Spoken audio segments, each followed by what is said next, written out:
Diabetes insipidus is caused by the deficiency of which hormone. देखिए diabetes insipidus क्या होती है, इसमें कौन कौन सी बॉडी में चेंजेस आती है, उससे पहले हमें अवेयरनेस होनी चाहिए रिगार्डिंग द एडीएच कि ये एडीएच जो है ये क्या करता है, प्लस इसकी सिक्रेशन वगैरह वो कहाँ से होती है, तब जाके जो है हमें आइडिया मिल सकता है कि क्या कंडीशन डेवलप हो सकती है in case of the diabetes insipidus. As you know कि एडीएच को हम एंटी डायूरेटिक हार्मोन बोलते हैं, दैट मीन्स कि ये डायूरेसिस को प्रिवेंट करता है, प्लस इसके साथ साथ हम इसको वासोप्रेसन भी बोलते हैं, दैट मीन्स जो पेरिफेरल आर्टरीज हैं वहां पे ये वासो कंस्ट्रक्शन करता है, उससे क्या होता है एक इंडिविजुअल में ब्लड प्रेशर बढ़ जाता है। नाउ ये जो एडीएच होता है, एडीएच एक इंडिविजुअल की बॉडी में कब सिक्रीट होता है, when there occurs the reduction in blood volume. ठीक है, जब ब्लड वॉल्यूम गिर जाता है और we can say blood pressure जब रिड्यूस हो जाता है, तब जाके क्या होता है कि एक इंडिविजुअल का जो ब्लड है, ब्लड की ऑस्मोलैरिटी जो है, और वी कैन से कि प्लाज्मा की जो ऑस्मोलैरिटी है वो बढ़ जाती है।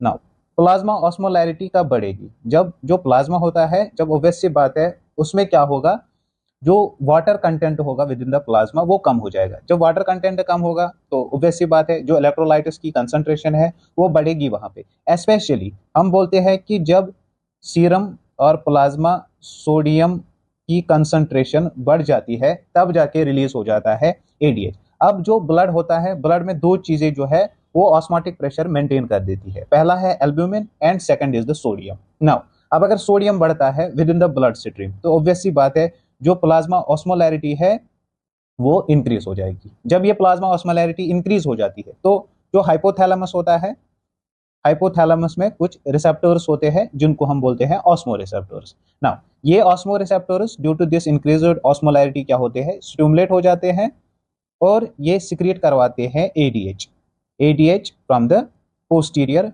Pituitary gland. ठीक, देखिए अब जब ये एडीएच निकलता है तो ये किडनीज पे एक्ट करता है। किडनीज पे कौन से रीजन पे, that is the distal convolutive tubule और कलेक्टिंग डक्ट। ठीक, नाउ ये जो एडीएच होता है मींस ये एक्ट करता है on the DCT and the collecting duct. वहां पे ये क्या करता है, ये रीअब्सॉर्ब करवाता है वाटर को। जब रीअब्सॉर्ब होगा वाटर तो जाहिर सी बात है ये जो प्लाज्मा ऑस्मोलैरिटी बढ़ गई थी ये अपनी नॉर्मल रेंज पे आ जाएगी। अब कोई इंडिविजुअल ऐसा है, इंडिविजुअल को क्या है एडीएच की डेफिशिएंसी हो गई है। नाउ अगर एडीएच की डेफिशिएंसी हो गई है तो यहाँ पे ये जो वाटर रीअब्सॉर्ब हो रहा है ये नहीं होगा, that occurs in the diabetes insipidus। so we can say कि जो डायबिटीज इंसिपाइडस होती है एक ऐसी कंडीशन होती है जिसमें हो जाती है डेफिशिएंसी ऑफ एडीएच। उस एडीएच की डेफिशिएंसी से क्या होता है, जो वाटर होता है from the DCT and the collecting tubules और कलेक्टिंग डक्ट वो रीअब्सॉर्ब नहीं होता है, तो उस वजह से अब अगर रीअब्सॉर्ब नहीं हुआ तो जाहिर सी बात है एक्सक्रीट आउट हो जाएगा, तो उस वजह से क्या होता है एक इंडिविजुअल में पॉलीयूरिया होता है। नाउ अगर हम काज की बात करेंगे, काज क्या होता है एक इंडिविजुअल को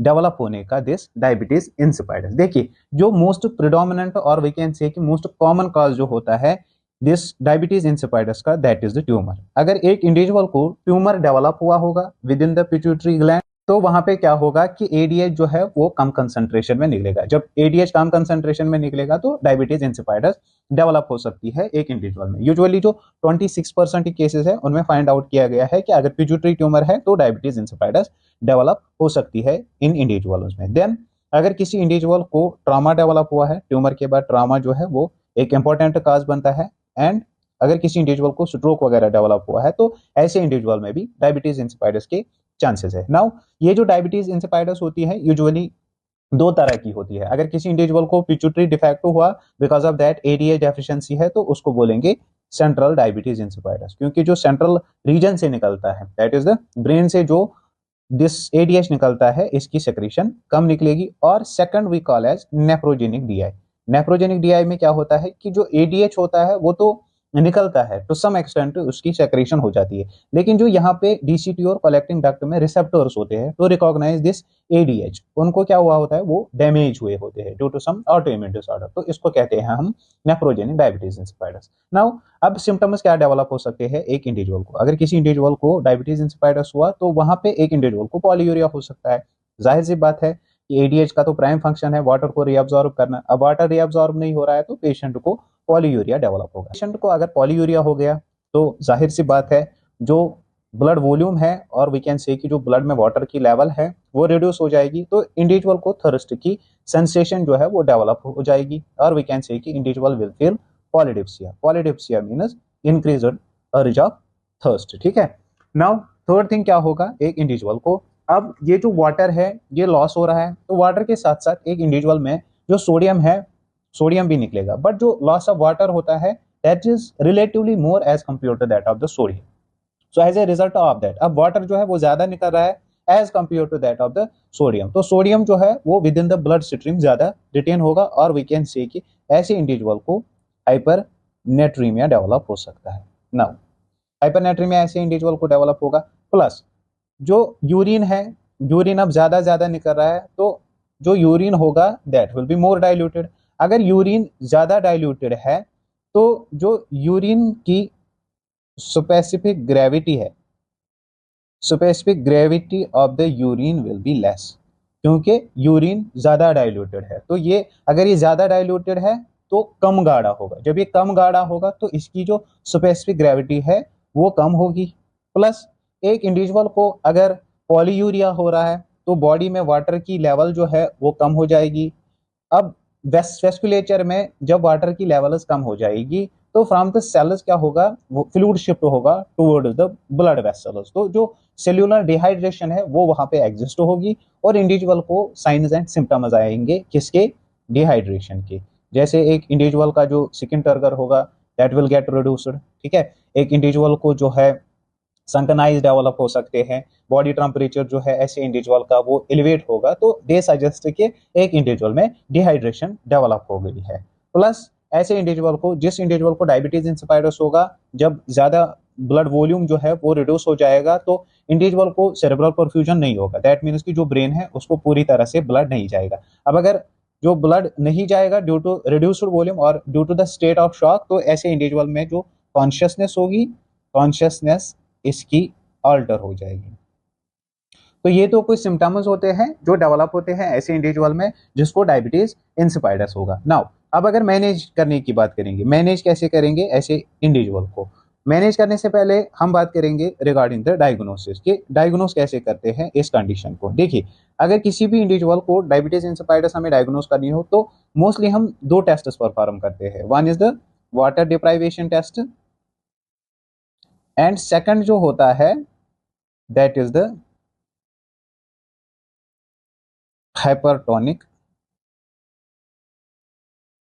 saline test. Hypertonic saline test में हम यूजुअली क्या करते हैं कि जो भी इंडिविजुअल होगा, इंडिविजुअल को हम हाइपरटोनिक सलाइन देते हैं। देखिए, जब इंडिविजुअल को हाइपरटोनिक सलाइन देते हैं तो जाहिर सी बात है जो सोडियम की लेवल होगी with in the blood stream उसको क्या होगा, वो बढ़ जाएगी।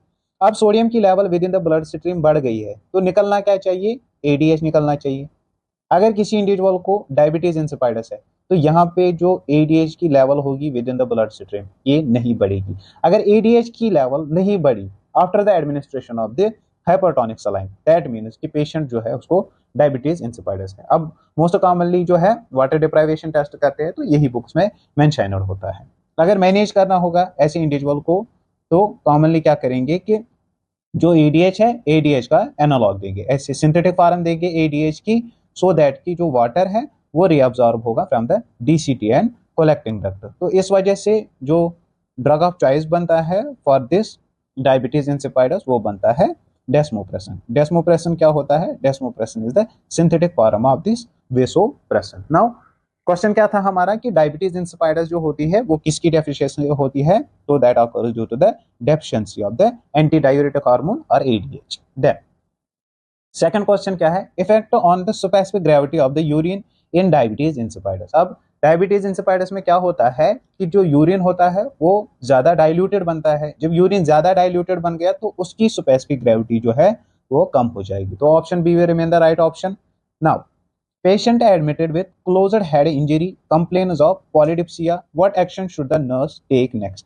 अब पेशेंट को क्या हुआ है, क्लोज्ड हेड इंजरी हुई है, यहां से पेशेंट को क्या हुआ है कि पॉलीडिप्सिया डेवलप हुआ है। एज आई सेड कि जो डायबिटीज इंसिपिडस होता है कुछ कंडीशंस में, कुछ केसेस में कॉज ये भी होता है कि इंडिविजुअल को हेड ट्रॉमा हुआ है तो और हेड इंजरी हुई है, तो यहाँ जो सिम्टम है ये सजेस्ट करता है ऑफ डीआई, तो हम कह सकते हैं कि इंडिविजुअल को डायबिटीज इंसिपिडस डेवलप हुई है। अब यहाँ पे एक नर्स जो है उसको कौन सी एक्शन लेनी है, observe the blood glucose level.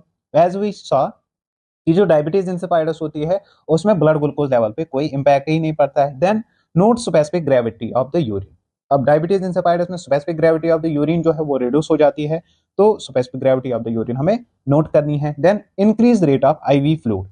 अब इंडिविजुअल जो है इसमें रेट ऑफ आईवी फ्लूइड जो है वो हम इंक्रीज कर सकते हैं but on prescription. Second thing देखिए, अगर कोई इंडिविजुअल है डायबिटीज इंसिपिडस का, ऐसे इंडिविजुअल में विद कॉशन अगर हमें आईवी फ्लूइड की रेट इंक्रीज करनी होगी, जो आईओ मॉनिटरिंग होती है वो क्रूशल होती है in case of diabetes insipidus patient. क्यों होती है? फर्स्ट थिंग, एक इंडिविजुअल को बिकॉज ऑफ द पॉलीयूरिया जो है डिहाइड्रेशन डेवलप होगी। नाउ अगर डिहाइड्रेशन डेवलप होती है तो इंडिविजुअल को नीड ऑफ ऑरल या आईवी फ्लूइड जो है वो पड़ेगी। ठीक। सेकंड थिंग देखिए, अब यहाँ पे जो है इंडिविजुअल को डिहाइड्रेशन हो रही है, आप इंडिविजुअल को क्या दे रहे हो? फ्लूइड्स दे रहे हो, इधर ऑरल दे रहे हो या फिर आईवी फ्लूइड्स दे रहे हो। बट जो बॉडी का मैकेनिज्म है सेंस करना इसको कि जो वाटर लेवल है वो अप्रोप्रिएट क्वांटिटी में आई है, अप्रोप्रिएट लेवल में आया है, वो तो इसका बैठा है क्योंकि एडीएच की डेफिशिएंसी है। तो ऐसे इंडिविजुअल में चांसेस है कि अगर हम इसको फ्लूइड्स देंगे ऑरल या आईवी, वाटर इंटॉक्सिकेशन होगी, वाटर इंटॉक्सिकेशन होगी। दैट मीन्स कि जो with in the vascular tree है वहां पे जो वाटर है वो एबंडेंट क्वांटिटी में क्या होगा? एक्यूमुलेट हो जाएगा। दैट इज वाई कि जब भी इनको फ्लूइड का मैनेजमेंट करना होगा, with respect to the fluid management इनमें हमें ज्यादा कॉन्शियस रहना होता है। देन एडमिनिस्टर एल्ब्यूमिन, एल्ब्यूमिन जो है वो इसमें एडमिनिस्टर नहीं करते हैं। ठीक। Then next question is, which endocrine disorder would the nurse assess for in the child who has closed head injury with increased ICP? अगर closed head injury हुई है और जो ICP है इसका एक इंडिविजुअल का, ये बच्चे का, वो बड़ा है, तो कौन से डिसऑर्डर के लिए हम इसको एसेस कर सकते हैं? फियोक्रोमोसाइटोमा नहीं होगा क्योंकि उसमें जो है pheochromocytoma because of head injury develop नहीं होता है। देन डायबिटीज इंसिपिडस जो है वो डेवलप होती है due to the head injury. Hashimoto's autoimmune disorder होता है। ठीक है। And this gynecomastia, that is the enlargement of the breasts in males that usually occur due to the hyperprolactinemia। तो यहाँ पे राइट ऑप्शन जाएगा diabetes insipidus. Then next question is, patient with diabetes insipidus characteristically complaints of. किसी भी individual को diabetes insipidus होगा तो most commonly जो है वो कंप्लेंट करता है ऑफ थर्स्ट, क्योंकि इसमें वाटर लॉस जो है वो ज्यादा होता है। Then diagnosis of diabetes insipidus is confirmed by, as I said कि जो डायग्नोसिस करते हैं of diabetes insipidus, one is done by the this water deprivation test and another is done by the hypertonic saline test. ठीक है। तो right option will be option A. Then what should be included in the nursing care plan for a patient with diabetes insipidus? कौन सी चीज जो है वो include कर सकते हैं हम in the nursing care plan of a patient with diabetes insipidus? Blood pressure every hourly, क्या ब्लड प्रेशर हमें एवरी आवरली मॉनिटर करना है? देखिए, जब भी एक इंडिविजुअल को डीआई होगा तो यहाँ पे यूजुअली जो हाइपोटेंशन डेवलप होगा that will be the postural hypotension. और दो कि इन द सीवियर केसेस जो है पेशेंट इन शॉक चला जा सकता है, बट इनिशियल फेजेस में एक इंडिविजुअल को पोस्चुरल हाइपोटेंशन होता है। जब पोस्चुरल हाइपोटेंशन होगा तो इस फ्रीक्वेंसी पे हमें जो है ब्लड प्रेशर मॉनिटर नहीं करना है। Then strict intake and output. ठीक। अब पेशेंट जो है, पेशेंट को डिहाइड्रेशन हो रही है तो डिहाइड्रेशन को ओवरकम करने के लिए हमें क्या है? इनटेक और आउटपुट देखना है। Plus in case of the DI there are the chances of water intoxication, तो for that purpose as well हमें पेशेंट का इनटेक आउटपुट देखना है। देन कीटोन बॉडीज के लिए नहीं देखना है, ये डायबिटीज मेलाइटस में डेवलप होता है usually, in case of the type 1 diabetes insipidus में नहीं होता है, और ग्लूकोज जो है उस पर कोई इंपैक्ट ही नहीं पड़ता है। Now when caring for a client who was just undergone transsphenoidal hypophyseectomy, the nurse must be alert for। देखिए, अब अगर कोई पेशेंट है, पेशेंट को क्या करना है? हमें पेशेंट को हाइपोफाइसेक्टोमी परफॉर्म करनी है। हाइपोफाइसेक्टोमी मीन्स कि जो पिट्यूटरी ग्लैंड है, पिट्यूटरी ग्लैंड को हम रिमूव कर देते हैं, that is called as the hypophysectomy. अब ये जो हाइपोफाइसेक्टोमी हम करते हैं, या तो ये ओपन कर सकते हैं, क्रेनियोटोमी परफॉर्म करेंगे एक इंडिविजुअल को, तो वहां से फिर इस पिट्यूटरी ग्लैंड को निकालेंगे, या फिर ये एंडोस्कोपिक अप्रोच होगा। ठीक है। तो द एंडोस्कोप हम पिट्यूटरी ग्लैंड को निकालेंगे, that is called as the transsphenoidal. Transsphenoidal means कि जो स्फिनाइड बोन है, स्फिनाइड बोन के थ्रू हम इसको निकालते हैं। जो एंडोस्कोप होता है वो थ्रू द नोज इंसर्ट कर देते हैं। जैसे एज ऑफ इंस्टेंस हम यहाँ पे लेके, ये नोज है एक इंडिविजुअल की, तो यहाँ पे इसका पिट्यूटरी ग्लैंड है, तो यहाँ से जो है एंडोस्कोप को हम इंसर्ट कर देते हैं और इस पिट्यूटरी ग्लैंड को रिमूव कर देते हैं। That is the transsphenoidal hypophysectomy. ठीक, अब पेशेंट को जब हमने ट्रांसफिनाइडल हाइपोफाइसेक्टोमी की है तो ऑब्वियस सी बात है, जो ब्रेन है एक इंडिविजुअल का और जो क्रैनियल कैविटी है वो हमने मैनिपुलेट की है।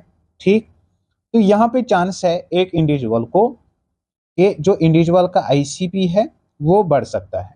ठीक, सेकंड थिंग इज कि जो इंडिविजुअल का जो वाटर रेगुलेशन मैकेनिज्म है, वाटर रेगुलेशन मैकेनिज्म है वो अल्टर हो सकता है, और वी कैन से कि डायबिटीज इंसिपिडस डेवलप हो सकती है एक इंडिविजुअल को। देखिए, जब भी हम एक इंडिविजुअल को हाइपोफाइसेक्टोमी करते हैं और इन जनरल जब हम एक इंडिविजुअल को कोई भी सर्जिकल प्रोसीजर करते हैं हेड का, तो हमें कुछ चीजें अंडर कंसिडरेशन लेनी होती है, और we can say post operative phase में जो नर्सेज रोल बनता है with respect to the surgery of the head और with respect to the hypophysectomy, वो एक इंपॉर्टेंट इंटरवेंशन बनता है। ठीक, तो हमें क्या करना है, सबसे पहले एक इंडिविजुअल का हमें न्यूरोलॉजिकल असेसमेंट करना है, और वी कैन से कि सबसे पहले हमें लुक आफ्टर करना है for the signs and symptoms of the increased ICP. एक इंडिविजुअल को नौशा वगैरह तो नहीं है, हेडेक वगैरह तो नहीं है, वो वहां पे सजेस्ट करेगा कि एक इंडिविजुअल को जो है आईसीपी बढ़ रहा है। देन अगर इंडिविजुअल को हमने हाइपोफाइसेक्टोमी की है तो जो नेजल है, नेजल डिस्चार्ज को हमें क्या करना है, टेस्ट करना है for glucose.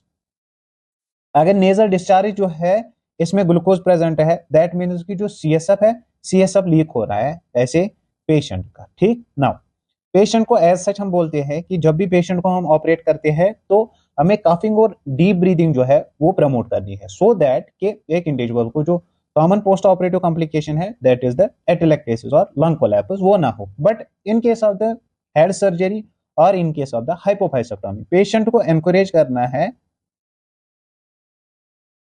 For deep breathing. Deep breathing के लिए एनकरेज करना है, नॉट फॉर कफिंग। अब कफिंग और स्नीजिंग वगैरह जो है वो अवॉइड क्यों करनी है पेशेंट को, क्योंकि जब कफ और स्नीज वगैरह हम करते हैं तो स्ट्रेस डेवलप हो जाता है विद इन द बॉडी, उससे एक इंडिविजुअल का जो आईसीपी है वो बढ़ जाता है। नाउ जो अगर डाइटरी मैनेजमेंट की बात करेंगे, पेशेंट को हमें एनकरेज करना है किसके लिए, हाई फाइबर डाइट के लिए। अब हाई फाइबर डाइट से क्या होगा, पेशेंट को कॉन्स्टिपेशन नहीं होगी। जब अगर कॉन्स्टिपेशन हो गई पेशेंट को तो आईसीपी ऐसे इंडिविजुअल का बढ़ सकता है। इनटेक आउटपुट देखना है ऐसे इंडिविजुअल का हमें, और वाटर इंटॉक्सिकेशन के साइनस वगैरह हमें फाइंड आउट करने हैं। वाटर इंटॉक्सिकेशन के साइनस क्या होंगे, जैसे इंडिविजुअल का बीपी बढ़ेगा, एक इंडिविजुअल को डिस्निया डेवलप होगा due to the accumulation of the water in the pulmonary vessels वगैरह, जुगुलर वेनस डिस्टेंशन होगी ऐसे इंडिविजुअल वगैरह को। और पेशेंट जो है उसको हमें लो टू सेमीफाउलोरस पोजीशन देनी है, सेमीफाउलोरस पोजीशन, सो दैट कि इससे क्या होता है, जो रिटर्न होता है Venus return from the brain वो ज्यादा होता है, तो चांसेस ऑफ आईसीपी डेवलपमेंट जो है वो कम हो जाती है। और पेशेंट को ऑब्जर्व करना है हमें for sinus of diabetes insipidus. Now तो ये तो हुआ मैनेजमेंट, पोस्ट ऑपरेटिव मैनेजमेंट किसी भी इंडिविजुअल का जिसको हमने हाइपोफाइसेक्टोमी परफॉर्म की है, या किसी इंडिविजुअल को कोई इंट्राक्रेनियल सर्जरी परफॉर्म की है। अब यहाँ पे क्वेश्चन क्या आता है कि हाइपोफाइसेक्टोमी परफॉर्म की है तो नर्स को किसके रिलेटेड अलर्ट रहना चाहिए। हाइपोफाइसेक्टोमी की है, जो पिट्यूटरी ग्लैंड है वो रिमूव किया है, एडीएच की डेफिशिएंसी हुई है, तो यहाँ पे इंडिविजुअल को चांसेस है कि डायबिटीज इंसिपिडस डेवलप होगा। डायबिटीज इंसिपिडस डेवलप हुआ तो यूरिन आउटपुट जो है that will be more. Option C will remain the right option. Now the next question is tumors within sella turcica and small adenomas of the pituitary gland can be removed through. अगर sella turcica region में कोई tumour है या small adenomas है pituitary gland में, तो वो किस अप्रोच के थ्रू हम यूज करते हैं, थ्रू द ट्रांसपिनोइडल अप्रोच। ट्रांसपिनोइडल अप्रोच ही क्यों यूज करते हैं, क्योंकि ये लेस इन्वेसिव होता है। Then excessive secretion of vasopressin is responsible for which of the following disorders. अब एडीएच की डेफिशिएंसी हो गई तो हमने कहा एक इंडिविजुअल को क्या हुआ, डायबिटीज इंसिपिडस डेवलप हो गई। अब अगर किसी इंडिविजुअल में एडीएच की सेक्रेशन जो है वो ज्यादा निकली तो इस कंडीशन को हम बोलते हैं SIADH। SIADH means the syndrome of inappropriate ADH। तो इसमें क्या निकलता है, जो ADH है वो सेक्रीट होता है irrespective of blood osmolarity. As such तो ADH तब निकलता था जब ब्लड ऑस्मोलैरिटी बढ़ जाती थी, बट अब ब्लड ऑस्मोलैरिटी कम है या ज्यादा है, स्टिल जो है ADH निकल रहा है, that is called as the SIADH, syndrome of inappropriate ADH। अब सिंपल सी बात है, ADH जो है वो ज्यादा निकल रहा है तो वाटर जो है एक इंडिविजुअल की बॉडी में वाटर रिटेन ज्यादा होगा। अगर काजेस की बात करेंगे तो यहाँ पे भी जो ट्यूमर है वो मोस्ट कॉमन काज रहता है, देन आफ्टर दैट ट्रामा जो है वो इसका सेकंड काज बनता है। तो ADH ज्यादा निकला, वाटर जो है वाटर की रीअब्जॉर्प्शन ज्यादा हो गई, तो ऐसे इंडिविजुअल को क्या होगा, there will be increase in the blood volume, और वी कैन से कि एक इंडिविजुअल को हाइपरटेंशन डेवलप होगा और फ्लूइड वॉल्यूम ओवरलोड होगा ऐसे इंडिविजुअल को। अब हाइपरटेंशन हुआ है, जो ब्लड वॉल्यूम है वो बड़ा है ऐसे इंडिविजुअल का, तो इंडिविजुअल का जो वेट है, वेट ऐसे इंडिविजुअल का इंक्रीज हो जाएगा। ठीक, जो जुगुलर वेनस है दैट विल बी डिस्टेंडेड, क्योंकि ब्लड वॉल्यूम बड़ा है ऐसे इंडिविजुअल का। इंडिविजुअल को डिस्निया डेवलप होगा, क्योंकि डिस्निया किससे डेवलप होगा, ड्यू टू पल्मोनरी इडीमा और पल्मोनरी कंजेशन। ठीक है, ये तो सिंपल सी बात है। नाउ सोडियम के साथ क्या फेट होगा, देखिए अब ADH जो है वो ज्यादा कंसंट्रेशन में निकल रहा है, तो वाटर जो है वो ज्यादा बॉडी में ही रहेगा और within the bloodstream ही रहेगा, ज्यादा वाटर रहा as compare to that of the sodium. और वी कैन से कि ये जो सोडियम है अब ज्यादा वाटर की लेवल में है, तो वी कैन से कि एक इंडिविजुअल को डाइल्यूशनल हाइपोनेट्रीमिया डेवलप होगा। So in case of the ADH deficiency, they are occur the hypernatremia, but in case of SIADH, they are occur the dilutional hyponatremia, water intoxication होगी एक individual को।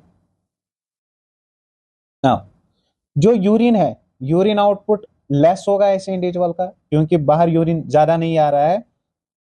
जो specific gravity होगी urine की, specific gravity increase हो जाएगी, क्योंकि urine जो है अब कम अमाउंट में निकल रहा है, तो जाहिर सी बात है कंसंट्रेटेड होगा। ठीक, तो ये तो हुआ SIADH। अब SIADH को रोल आउट करने के लिए हम करते हैं वाटर लोडिंग टेस्ट। तो डायग्नोस्टिक टेस्ट जो बनता है of SIADH, that is the water loading test. और जो ड्रग ऑफ चॉइस बनता है for it is management, that are vaptans. ये हमने डायूरेटिक्स के केस में डिस्कस किया है। ठीक, कोनिवेप्टॉन वगैरह हम इसमें देते हैं। प्लस अगर किसी इंडिविजुअल को SIADH होगा तो फ्लूइड वॉल्यूम को कम करने के लिए हम लोब डायूरेटिक्स वगैरह का यूज करते हैं। ठीक, इसके अलावा जो टेट्रासाइक्लिन्स होते हैं, फॉर एग्जांपल डेमिक्लोसाइक्लिन, वो हम यहाँ पे यूज करते हैं। डेमिक्लोसाइक्लिन यूज क्यों करते हैं, क्योंकि ये जो डेमिक्लोसाइक्लिन होता है ये एज एन एंटागोनिस्ट एक्ट करता है टू ADH। ठीक है, इसकी सिक्रेशन को ज्यादा ये निकलने नहीं देता है, but this is temporary relief. Now next question is normal level of fasting blood sugar. देखिए फास्टिंग ब्लड शुगर हम कब करते हैं to rule out the diabetes, कौन कौन से टाइप्स वगैरह है, क्या क्या चेंजेस आती है, क्या होता है एक इंडिविजुअल में, वो हमने ऑलरेडी डिस्कस किया है। अब यहाँ पे हम थोड़ी बात करेंगे रिगार्डिंग द डायग्नोस्टिक टेस्ट। जब भी हमें डायबिटीज को रूल आउट करना हो तो एक सिंगल अप्रोच वहां पे यूज नहीं होता है, मल्टीपल टेस्ट वहां पे परफॉर्म करने होते हैं, और मल्टीपल टेस्ट की बेसिस पे हम बोल सकते हैं कि एक इंडिविजुअल को डायबिटीज है कि नहीं है। अगर डायबिटीज है तो कौन सा टाइप वगैरह है। नाउ यूजुअली जो टेस्ट्स होते हैं जो हम परफॉर्म करते हैं एक इंडिविजुअल में, जैसे OGTT। नाउ OGTT क्या होता है, that is the oral glucose tolerance test. OGTT जो होता है ये as a confirmatory diagnostic test होता है for diabetes mellitus, but in pregnancy, जिसको आप क्या बोलते हो, that is called as the GDM, gestational diabetes mellitus. अब यहाँ पे कुछ बुक्स ऐसा लिखते हैं कि जो OGTT होता है that is a confirmatory test for diabetes, but due to OGTT आप टाइप 1 डायबिटीज जो है उसको डायग्नोस नहीं कर सकते, तो बिकॉज ऑफ दैट ये जो है कंफर्मेटरी डायग्नोसिस नहीं बनता है। और भी कुछ रीजंस है इसके, जिससे ये कंफर्मेटरी डायग्नोसिस नहीं बनता है, वो हम थोड़ा आगे जाके देखेंगे। तो जब भी हमें एक इंडिविजुअल में ओजीटीटी करना हो तो वहाँ पे कुछ प्रिपरेशन होती है, जैसे इंडिविजुअल को 10 to 12 आवर्स हमें एनपीओ रखना है, ठीक है। इंडिविजुअल को एडवाइस करना है कि 8 आवर्स से पहले जो है कोई स्ट्रेनस एक्सरसाइज नहीं करनी है, ठीक। और पेशेंट को हम एडवाइस करते हैं कि 3 से 4 दिन जो है आपको कार्बोहाइड्रेट रिच डाइट लेनी है, ऑलमोस्ट डेली आपको 150 ग्राम्स ऑफ कार्ब्स मिलने चाहिए, ठीक। तो पेशेंट जो है उसको हम टेस्ट कब परफॉर्म करते हैं, मॉर्निंग में परफॉर्म करते हैं टेस्ट, ठीक। तो मॉर्निंग में हम इसका सैंपल लेते हैं, ब्लड और urine sample. Then after that हम पेशेंट को 75 ग्राम्स ऑफ ग्लूकोज देते हैं और सैंपल इसका कलेक्ट करते हैं आफ्टर 2 आवर्स, और उसके बाद उस पर रीडिंग वगैरह देखते हैं, ठीक। अगर एक इंडिविजुअल की रीडिंग आ गई लेस देन 140 mg पर DL, दैट मीन्स कि ये जो बंदा है नॉन डायबिटिक है। अगर 160 to 200 आ गई दैट मीन्स कि ये प्री डायबिटिक है, और अगर मोर देन 200 आ गई दैट मीन्स कि एक इंडिविजुअल जो है उसको डायबिटीज प्रेजेंट है, ठीक। ओजीटीटी के साथ साथ एक और टेस्ट भी आता है, that is called as OGCT. OGCT क्या होता है, that is the oral glucose challenge test. Oral glucose challenge test और टॉलरेंस टेस्ट में डिफरेंस क्या होती है, देखिए यहाँ पे हम 75 ग्राम्स जो है वो ग्लूकोज यूज करते थे, यहाँ पे 50 ग्राम्स ऑफ ग्लूकोज हम यूज करते हैं। ओजीटीटी में पेशेंट को एनपीओ रखते थे 10 to 12 आवर्स, यहाँ पे पेशेंट को एनपीओ नहीं रखते हैं, ठीक।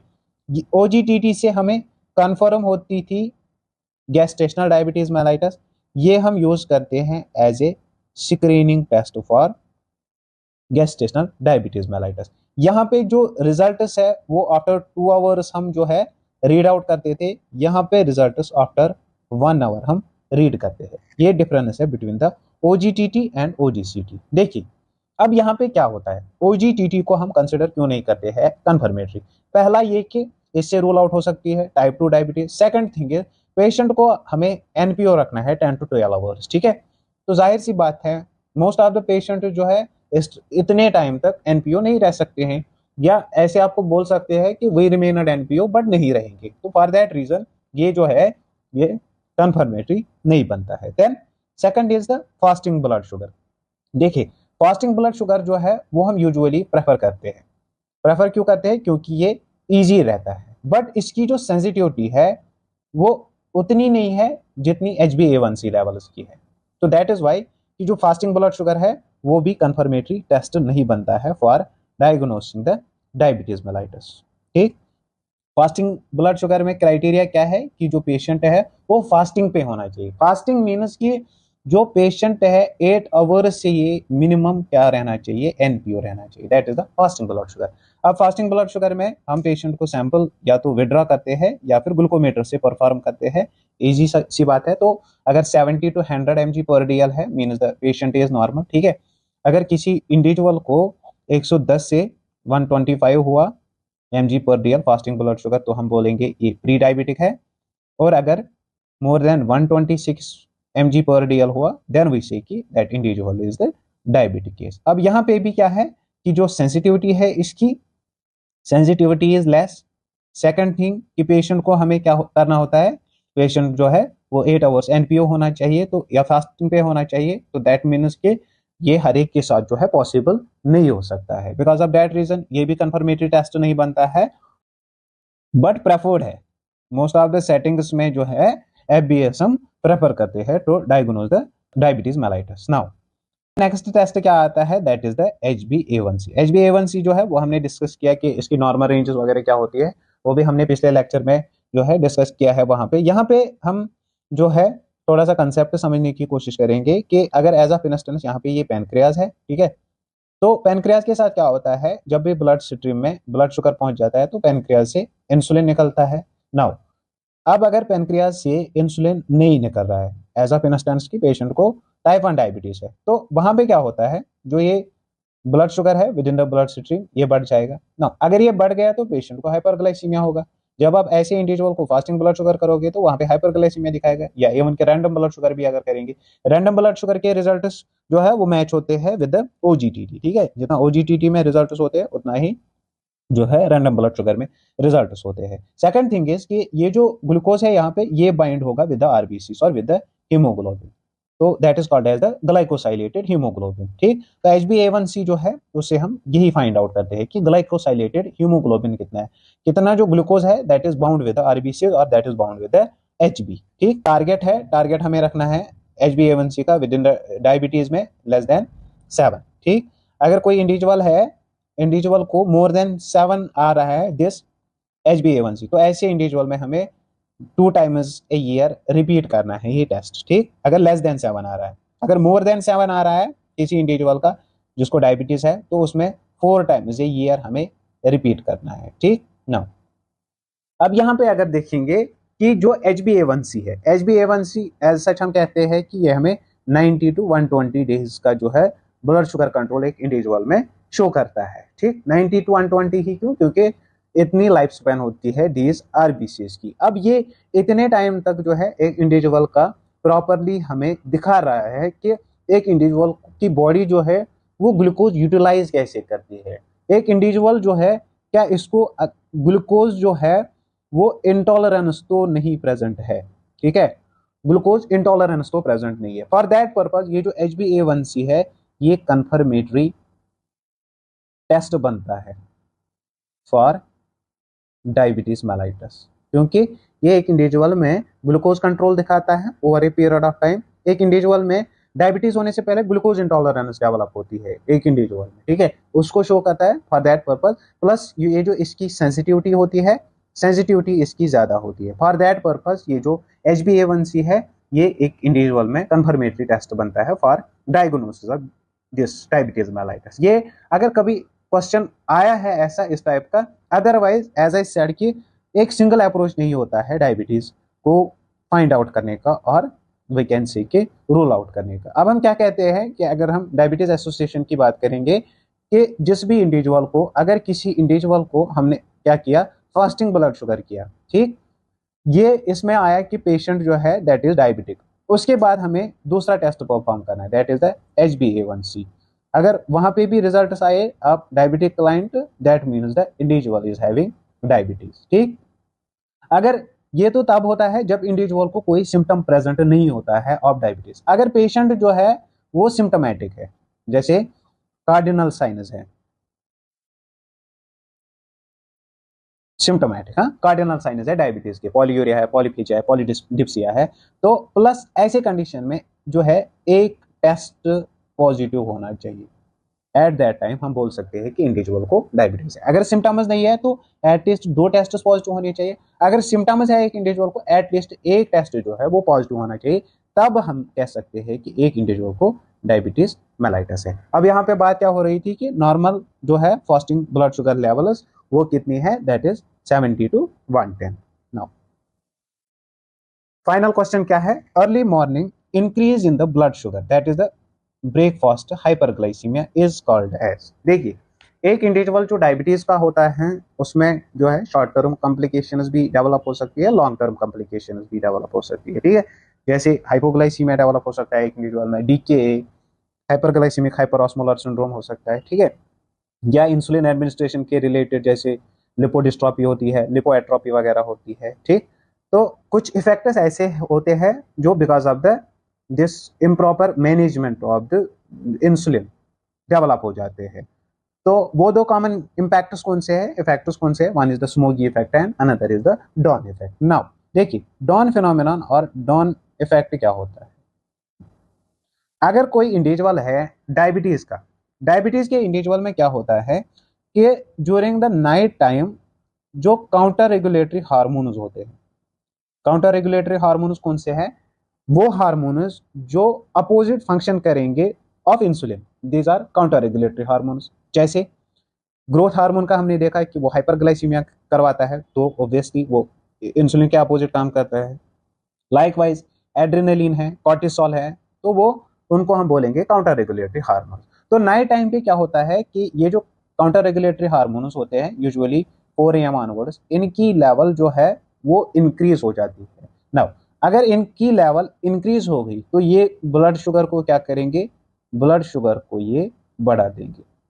जब ये इंडिविजुअल सुबह उठेगा, ठीक है, यूजुअली 7 to 8 AM, तो 7 to 8 AM पे क्या होगा, इसको हाइपरग्लाइसीमिया होगा। अब 7 to 8 AM जो है most of the individual breakfast लेते हैं, तो इसको बोलेंगे ब्रेकफास्ट हाइपरग्लाइसीमिया, ब्रेकफास्ट हाइपरग्लाइसीमिया, और that is called as the dawn effect और डॉन फिनोमेना। होता कैसे है, क्योंकि जो काउंटर रेगुलेटरी हार्मोन्स है इनकी कंसंट्रेशन बढ़ जाती है, because of that hyperglycaemia develop हो सकता है एक इंडिविजुअल में। ठीक नाउ, अब अगर हमें इस डॉन फिनोमिनन को क्या करना है, प्रिवेंट करना है, तो दो तरीके हैं हमारे पास। पहला तरीका देखिए, इंडिविजुअल को ऑब्वियसली बात है 4 बजे से काउंटर रेगुलेटरी हार्मोन निकलते हैं। काउंटर रेगुलेटरी हार्मोन्स कब निकलेंगे, जब इंडिविजुअल को हाइपोग्लाइसीमिया डेवलप होगा।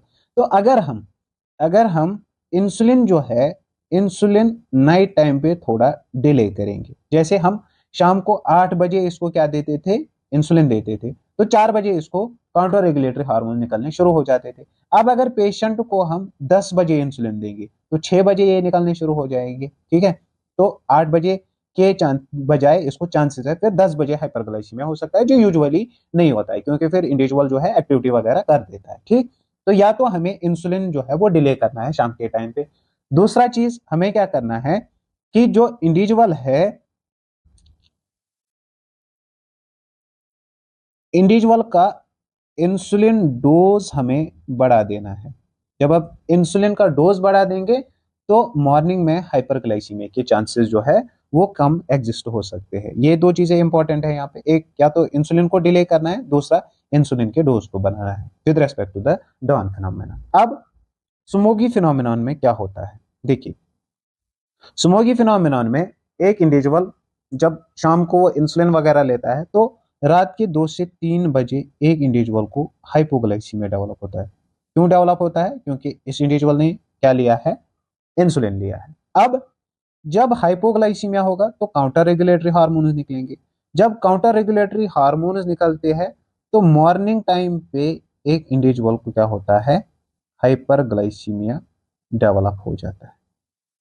That we call as the Somogyi phenomenon. तो स्मोगी फिनोमेनन में पहले एक इंडिविजुअल को हाइपोग्लाइसीमिया डेवलप हो जाता है, हाइपोग्लाइसीमिया डेवलप होने के बाद जो इंडिविजुअल है उसको हाइपरग्लाइसीमिया डेवलप हो जाता है। नाउ, तो मेन ट्रिगर क्या है इसका, हाइपोग्लाइसीमिया। तो हमें क्या करना है, हमें हाइपोग्लाइसीमिया को प्रिवेंट करना है सो दैट के एक इंडिविजुअल को फिर मॉर्निंग में हाइपरग्लाइसीमिया ना हो। कैसे प्रिवेंट कर सकते हैं, एक इंडिविजुअल का जो नाइट का डोज है ऑफ इंसुलिन वो हमें रिड्यूस करना है। जब हम night dose of insulin reduce करेंगे तो रात को 2 बजे जो है कम चांसेस है हाइपोग्लाइसीमिया होने के। सेकंड थिंग, अगर इस इंडिविजुअल को बेड टाइम स्नैक्स देंगे, जब हम बेड टाइम पे स्नैक्स देंगे तो 2 से 3 बजे कम चांसेस है फॉर डेवलपिंग द हाइपोग्लाइसीमिया। और इस स्मोकी फिनोमेनन को हम बोलते हैं रिबाउंड हाइपरग्लाइसीमिया। ठीक, तो अगर किसी इंडिविजुअल को अर्ली मॉर्निंग में इंक्रीज हुआ है blood sugar, that is the breakfast hyperglycaemia, उसको बोलते हैं डॉन फिनोमेना। तो this was all regarding the today's lecture. Hope you have enjoyed each and every point. अगर वीडियो सही लगा हो तो लाइक कर देना।